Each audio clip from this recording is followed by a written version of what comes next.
我哋講解我哋嚟緊嘅階段個課程入邊會教大家啲咩好緊要嘅技巧啦。咁我都想同大家分享少少嘅。咁其實咧，即係我依家咧會成日睇好多唔同嘅文章啦，即係大家都知道依家呢個 AI 年代其實來勢洶洶啊，成日都話嚟緊呢幾年入邊乜嘢職業咧，其實就會俾 AI 取代啊咁樣。咁其實咧，今時今日我哋最重要嗰個能力已經唔再係我哋喺一個領域入邊有幾咁專業，其實講緊一定要係我哋跨專業、跨學科、跨領域嘅整合嘅能力。我哋有冇能力將我哋喺唔同範疇嘅能力去合埋一齊，去互相去使用？所以點解咧？我會覺得做個人 IP 係一個最值得嘅個人投資嚟嘅。我哋可以睇下呢個圖，其實咧，我哋做個人 IP 嘅過程入邊係一直喺度提升緊我哋嘅咁多種全方位嘅能力。首先好簡單，説話表達能力啦。我哋每個人做 IP 拍片一定要對住鏡頭講嘢。咁講嘢嘅時候，其實我哋唔錄影猶自可。平時以為自己講嘢都 OK 啦，一錄咧自己睇翻，其實就知道發生咩事㗎啦，係啦。有啲嘢講嘢可能好累贅啦，我自己都發覺啊，好多一啲冇乜意思嘅字喺入邊嘅，又或者可能好唔精準、好唔到位啊。明明一句已經可以講得完嘅，我講咗3-4句先至嘗試表達到咁樣。咁除咗説話表達能力啦，我哋對於市場嘅觸覺都係，我哋拍片咧其實唔似我哋可能平時同客坐低喺度講嘢。你平時個客坐低喺度，你同佢講1個鐘、2個鐘，講好耐，你可以講好多嘢。咁但係其實你有幾多時間真係可以坐低面對面同一個人，佢咁多時間咁有耐性去聽你講嘢咧？咁冇㗎喎，咁你要靠平時你嗰條片入邊咁短嘅1分2分鐘入邊，你要同人講到一啲好有用嘅資訊。咁你對於其實個市場發生緊咩事，個流行嘅係啲乜嘢，你好需要有個覺察，你先至知道你做啲乜嘢會吸引到人，又或者人哋先至會想聽，人哋需要知道嘅，人哋最近呢排興緊嘅 AI，原來可以幫你慳咗咁多時間嘅，咁其實就要即刻做㗎啦。所以係 train 緊我哋對呢個市場嘅觸覺啦。咁然之後科技能力啦，提供一個自由不受限嘅舞台俾我哋啦，提升個人形象啦、深度關係建立啦、銷售能力啦。咁你後邊咧，頭先都講咗啦，我哋一路做 IP 係不斷檢視同不斷調整。其實我哋平時日常咧，知道大家有邊個係參加商會啊？有冇人？其實好多人，絕大部分人都有入商會嘅。咁其實商會咧，我哋平時都成日需要講嘢，係咪啊？都需要上台唔知幾多秒去表達、去介紹自己。咁但係好老實講，其實如果平時冇練習開我哋講嘢嘅技巧嘅人咧，其實上到台嗰20秒，你淨係然之後好緊張，咁其實嗰20秒已經冇咗啦。咁亦都好難真係靠嗰一啲時間可以吸引到人。咁所以點解咧？我哋做 IP 嘅過程，其實我哋不斷係訓練緊自己嘅説話技巧，亦都俾我哋大家更了解自己。原來我平時講嘢係咁嘅，原來我平時講嘢係好細聲，啲人係聽唔到我講嘢嘅。又或者我講嘢嗰個 tone 咧，令到人哋其實真係講嘢就會瞓着咗覺㗎咯喎，咁樣對自己嘅了解多咗啦。點解會幫到我哋嘅銷售能力啊？平時大家都好。其實根本我哋做任何嘅職業啊，我哋都係推銷緊一啲嘢，唔係推銷緊我哋嘅產品，就係推銷我哋嘅服務，又或者推銷我哋自己嘅個人能力。所以其實銷售能力係做各行各業都需要學嘅。咁但係點解做個人 IP 幫到我哋咧？因為你做個人 IP 嘅時候，其實如果你嗰條片你講唔到你想 sell 嘅嗰樣嘢嘅獨特個優勢，你呈現唔到出嚟，其實都冇意思。所以點解我哋做 IP 係不斷喺度鍛鍊緊我哋自己點樣去揾到一啲事物嘅一啲最獨特嘅位咧，並且識得點樣將佢呈現到出嚟，用一個人哋能夠理解嘅方式，唔係淨係你可以理解，係人哋都要能夠理解。同埋咧，其實銷售成日都係講痛點，咩叫痛點啊？人哋需要啲咩？所以其實呢個過程我哋係不斷會喺度諗到底依家市面上啲人需要啲咩咧？佢哋缺啲咩咧？我可以點樣先至打中得到佢哋嘅痛點咧？俾到佢哋要嘅價值咧？其實呢一樣嘢，就算線上線下，我哋都要學識做。但係線下其實比線上係更加難做。點解？點解我哋面對面其實要成功 sell 到人，比我哋喺線上要成功 sell 到人、吸引到人更加難啊？因為你只係一次機會，你線上你可以自己喺度做。冇錯，因為你線下你面對面，其實你只有一次機會之餘，你只有面對面嘅臨場發揮。如果你本身個人面對面嘅溝通技巧係唔得嘅，咁其實已經大打折扣。所以點解做 IP 其實係好着數，就係呢一個位啦。亦都係提升我哋嘅科技能力啦。我諗喺呢一個 course 咧，我嘅觀察啦，其實各位本身都唔係用好多 AI 嘅，係啦，亦都唔係好知道其實點樣真係可以用 AI 去幫到我哋慳時間，又或者去提升我哋做啲嘢出嚟嘅質量。頭先講過啦，我哋自己用自己個腦諗嘅就係我哋有嘅認知，但 AI 係拎成個 internet 所有嘅人佢哋嘅能力集合出嚟，佢會諗到好多我哋諗唔到嘅嘢。所以點解咧？佢幫咗我哋去真係逼我哋去學。依家成日都話我要學 AI，要學 AI，亦都有啲人真係可能報咗啲堂去上去學 AI，但係如果你應用唔到喺你日常生活之內咧，其實都係冇乜意思。所以當你去做個人 IP， 一路用 AI 去幫你做咧，其實你不經不覺你就不斷去練習緊用 AI 嘅能力。好，個人形象美感啦，呢一樣嘢咧，好虛浮咁樣，但係其實係好重要嘅。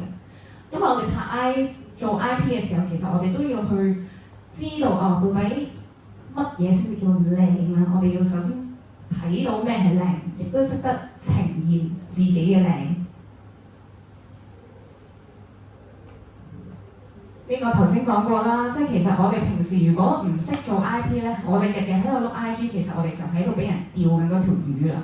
我哋就喺不斷俾人 sell 緊啦。其實簡單嚟講，但當我哋真係開始去學 IP 嘅底層邏輯，其實我哋就會知道，咦？呢條片佢用咗一啲咁樣嘅技巧喎。原來佢用咗好多一條片入邊60秒，佢每一個部分都落咗一啲魚鈎，落咗一啲脷。又或者，咦？原來佢個產品我感覺上好似唔係真係咁好，但係佢好似用咗好多技巧，令我覺得好好。咁就令大家由一個被傻被釣嘅魚，變成一個你去比較敏鋭去觀察到人哋做緊啲乜嘢，亦都可以由人哋身上學習到呢啲技巧啦。另外，我覺得咧最好嘅一個位就係個人嘅 IP 咧，提供咗一個好自由嘅舞台，呢個係尤其適合例如做身心靈啦，又或者本身有好多自己一啲信念想同人宣廣嘅一啲人。例如果可能 Yoyo 其實佢真係發自內心好希望去幫到人，又或者佢睇到其實好多人真係有好多呢一啲通病啊，其實我真係好希望啲人知道，原來減肥其實真係唔係咁嘅。其實有好多好簡單嘅方法已經得，但係啲人唔知點解唔知嘅。咁其實 IG 又或者係社交平台就係一個好好嘅、好自由、好不受限嘅舞台，去俾你去講一啲你真係好深信嘅信念去宣揚，亦都尤其是去適合一啲你擁有唔同嘅業務、唔同嘅身份嘅人。你喺一個平台，你就可以一次過講晒你自己係做啲乜，同埋你所相信嘅嘢。好，頭先咧都講過，在場幾乎99%嘅人都有入商會。點解要入商會啊？大家入商會為咗啲咩？生意揾錢。為咗揾錢，為咗有生意。但係生意其實只係最終一步，就好似我哋做 IP 咁，我哋成日諗做轉換，最後點樣轉換？但係喺轉換之前，其實有好多嘅元素。咁我哋到底入商會，其實係希望做到啲乜嘢先至最後有生意啊？俾人識。首先要俾人知道我嘅存在啦，即係知道有個 Welly 原來係主要去幫人做家庭嘅財富規劃，又或者知道有個德哥佢係做養生嘅，又或者知道Yoyo 佢係做專注係體重管理，又或者一啲係代謝嘅諮詢咁樣。咁其實我哋都係要希望曝光。咁但係大家諗下，你入商會其實嗰個曝光率有幾高咧？你每一次你都要親身搭車去到一個地方出席，可能一個幾個鐘嘅一個會議啦，其實係花我哋好多時間，但係你做到嘅曝光率到底有幾大咧？大家覺得？局限咗啲人。局限咗嚟嚟去去都係嗰一批人啦。首先你識到嘅都係嗰一啲人，可能係每一次多啲嘉賓啦，但係其實你一個人喺一個活動，你又同到幾多個嘉賓去互動咧？又或者你同佢哋有幾多時間可以介紹到自己？又或者真係打中到佢哋，令佢哋覺得你真係好有價值喎！我真係好想同你即係了解再多啲關於你嘅嘢喎。咁所以其實咧，被動曝光嘅意思就係我哋成日講被動收入啊嘛。咩叫被動收入啊？唔做都有嘅收入。被動曝光就係啦，你已經擺咗上去你個平台嘅嘢，其實你就算1年前嘅片都有機會俾個平台再推返出嚟嘅。呢一個就係流量社交平台嘅玩法。所以點解被動曝光就係你夜媽媽瞓緊覺嘅時候，其實個平台都喺度幫你推緊你嘅嘢出去。係啦，咁當然你要 keep 住做啦。當然你要令到你個 account 係平台中意你嘅嘢啦，又或者佢覺得你有價值，佢先至幫你推出去啦。咁所以咧，其實任何時間、任何地點，你都喺度派緊卡片，唔限你嘅實體當下。並且你係喺度同緊你嘅客戶群建立緊深度嘅關係。平時去商會啦，即係你都係想同人建立關係，但係嗰個關係有幾深咧？其實商會好多時大家都好走馬看快，成百幾人、幾十人，你邊度個個都可以同佢建立深度關係。大家去 dance 啊 ，one to one 咁樣啦，咁其實可能係傾得多啲，咁但係極其量你一個禮拜你 dance 到幾多個人咧？但係當你喺個 IG 度，你不斷去累積咗好多你自己好獨特嘅內容，其實人哋一入去你個 IG 就見到好多你講嘅嘢，你唔需要同人坐喺度幾粒鐘係咁講嘅咁講。其實人哋有興趣，佢就會睇你嘅內容，並且嗰啲內容都係你精心設計過最好嘅出嚟，並唔係你可能當下喺度講，你講極都講唔到你個重點喺邊度。所以其實點解 IG 唔係應該話 IP 係幫到我哋建立更深度嘅關係，同埋唔係淨止當下。你見完之後嗰個人，你之後幾個禮拜唔見佢，可能已經唔記得咗。但係你個 IG 度你 keep 住出 post， 其實佢 keep 住都會有記得你呢個人喺度。咦係喎，呢個人其實成日都講一啲用一啲好搞笑嘅方法，我甚至乎真係等佢啲片出，我中意追佢啲片添㗎。佢一出嚟嗰啲片咧，我就想睇㗎啦。會做到一個咁樣嘅效果，呢個係我哋現實世界入面其實好難做到嘅一樣嘢。咁我講下我自己啦。點解我其實我都做緊 IP 嘅。咁我自己本身係一個音樂治療師啦。又想問下大家，有冇聽過華德福教育啊？冇啦，好多人都冇聽過啦，係一啲非常之冷門嘅嘢嚟嘅。又有冇聽過溫柔生產啊？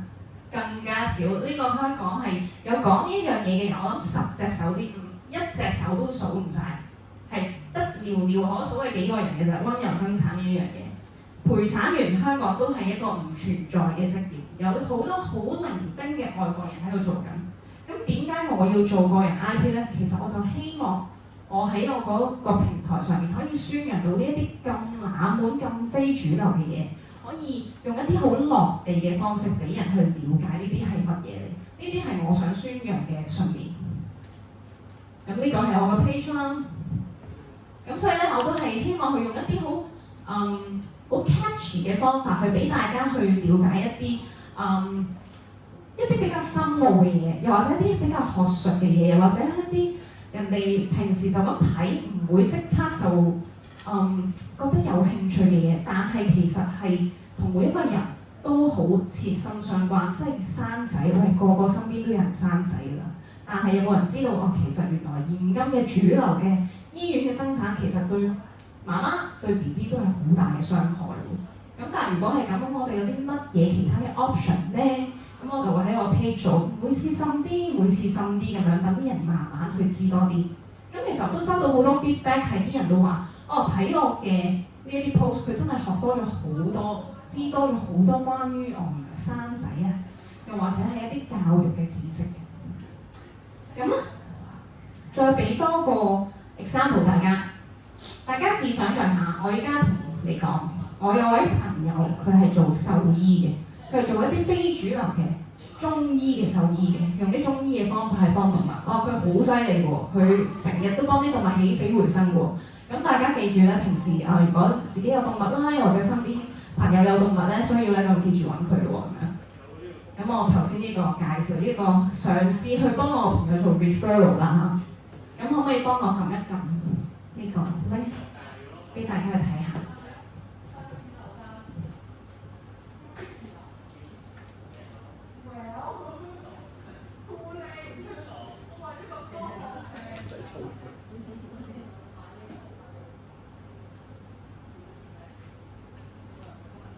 交叉嘅，睇下可唔可以 reload 呢個 page。左邊，係交叉。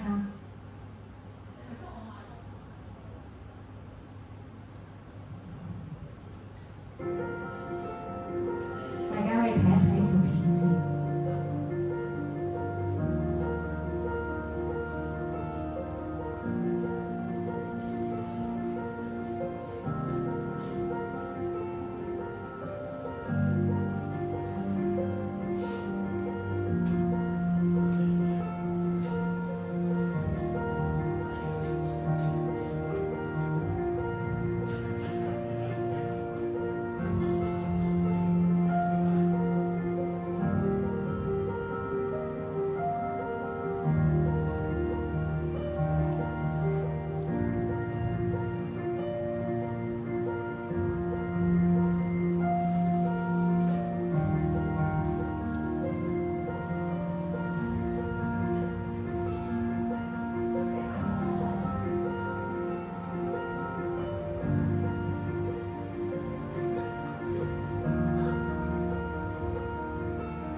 睇完呢條片有咩感覺啊？首先個感覺上面好感人嘅一個感覺啦，仲有冇啊？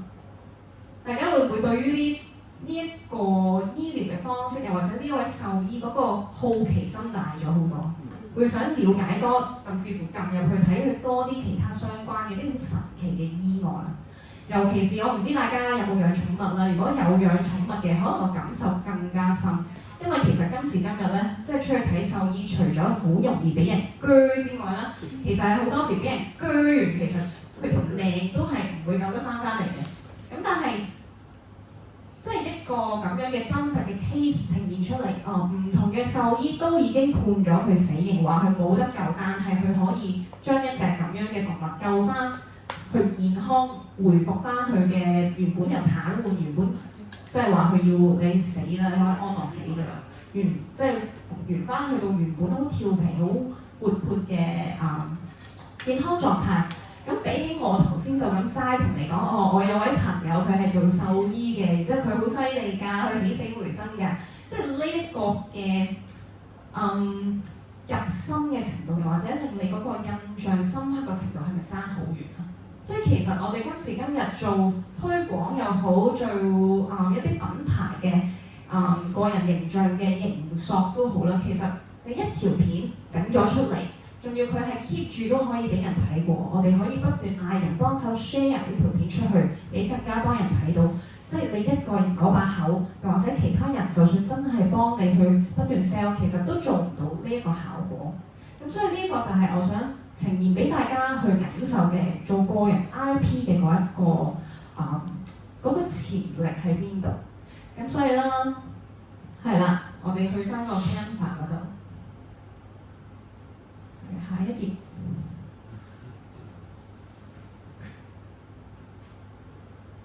咁所以咧，我都好希望咧，之後可以同大家一齊去孵化我哋嘅 IP， 一齊去成長，一齊去提升。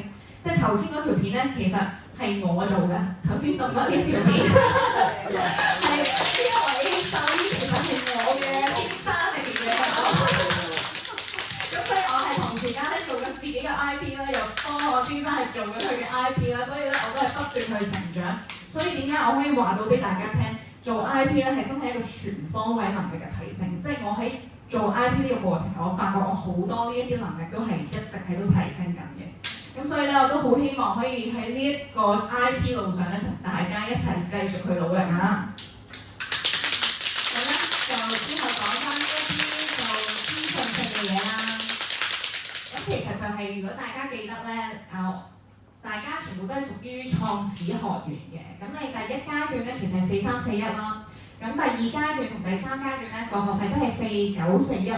咁其實我哋過咗第一階咧，我哋之後就絕對係會再起呢個價錢㗎，因為往往都係咁樣。第一個階段，我哋希望趁低吸納咗大家知道了解咗呢一個課程個價值係啲乜嘢先。咁但係之後咧，其實我哋都會即係要考慮翻我哋自己嘅成本啦、營運啦，所以係會提升翻個價錢。咁但係咧，我哋亦都會有一啲係專係課，只係大家第一階學員嘅一啲優惠啦。當你 upgrade 咗第二階，或者之後喺第二階再 up 上第三階，你都可以享有 refer 2位朋友，然之後回贈嘅優惠嘅。咁你第一位回贈2000，第二位回贈2941，咁加埋即係幾多？4941即係成階段嘅一個學費，所以其實你係免費上，然之後你嘅朋友就會上第一階啦。又或者如果你一次過報咗2階、3階嘅話，咁你只係需要 refer 3位朋友，你就已經可以攞翻晒2、3階嘅學費。第一個2000，第二個3000，第三個4882。呢一個 promotion 咧，只係做大家創始呢一階嘅啫，因為我哋希望多啲人去認識我哋呢個課程啦。咁咧，你介紹嘅朋友咧，佢哋都係會用呢個獨享嘅原價，因為其實其餘嘅人佢依家join我哋第二屆嘅第一階，其實都係用我哋新價錢，早鳥價就580，如果正價咧680。咁但係你哋介紹嘅朋友都可以用翻原價4341去參加第一階嘅。咁同樣都係啦，如果大家之前有買到我哋嘅課程現金券嘅話，咁其實都可以係繼續喺度扣啦。又或者係之後再加啲新嘅現金券用已經折咗嘅優惠去再俾都得嘅，係啦。咁就係咁樣啦，好感謝大家今日嘅出席啦，咁都好希望喺2、3階度再見到大家。好，我哋一齊影張大合照啦！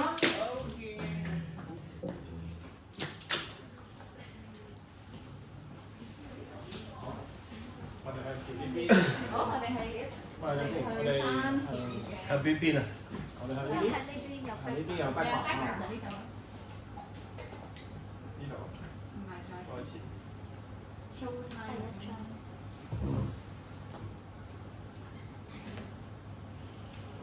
排咗個位先啦。啱啱嗰張係。好，去啫。好，我哋導師可以上嚟啊！擺翻個 pose 啊！好。記得嘛？跟住學完單嘅。係。單嘅。個個嘅可以喺度前。得哥都可以喺下面。好，可唔可以邀請 Sarah 你朋友幫我？你埋嚟啊！你係㗎嘛？你係學員嚟㗎嘛？唔緊要，過埋。過埋你。你係學員嚟㗎嘛？係㗎啦。佢之後補堂㗎嘛，都係。呢個出嚟，使唔使掹走呢個？呢個係咯，呢個咩？呢個好。我學會啊！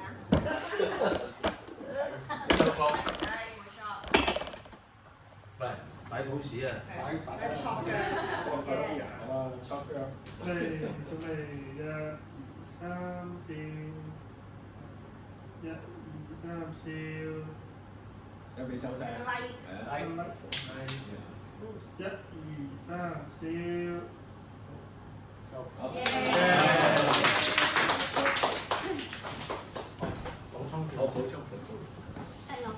補充少少啦，咁頭先咧大家聽到第3階段咧有探店啦，訓練大家點樣做探店幫唔同嘅商家推廣嘅。